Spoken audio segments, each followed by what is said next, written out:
રાજ્ય સરકાર દ્વારા અમરેલી જિલ્લાને 19 એસટી નવી બસ ફાળવાતા મુસાફરોમાં આનંદની લાગણી। આજરોજ ધારી એસટી વિભાગ દ્વારા ધારી જામનગર અને ધારી વિસનગર નવી નિકોરા એસટી બસોને ધારી ધારાસભ્ય જેવી કાંકડી અને ભાજપ સંગઠન અને એસટી વિભાગીય કર્મચારીએ પૂજા અર્ચના કરી શ્રીફળ વધેરી નવી બસોને લીલી ઝંડી આપી લોકાર્પણ કરેલ।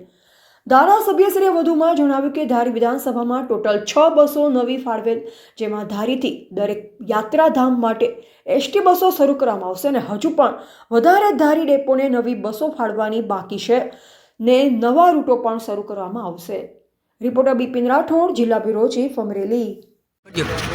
આજે રાજ્ય સરકાર દ્વારા જે અમરેલી જિલ્લાને 19 નવી બસો આપી છે, એમાં ધારી ડેપોને 3 ને બગસરા ડેપોને 3, મારા મત વિસ્તારમાં કુલ 6 બસ આવી છે।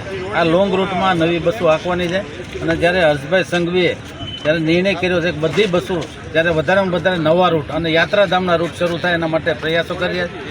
હજી પણ બીજી નવી બસો આવવાની છે અને ટૂંક સમયમાં યાત્રાધામ જેટલા છે અહીંથી ગમે તેટલા દૂર હોય પણ યાત્રાધામની બસ ધારીથી ઉપડે એના માટે અમે પ્રયાસો કરી રહ્યા છીએ। આજે એના ભાગરૂપે 3 બસ અમને ફાળવી છે, એ અમદાવાદ અને જામનગર, અત્યારે વિસનગર અને જામનગર આ બસ શરૂ થવાની છે અને આ સિવાયના રૂટ નવા રૂટ છે એની પણ બસો ટૂંક સમયમાં આવવાની છે।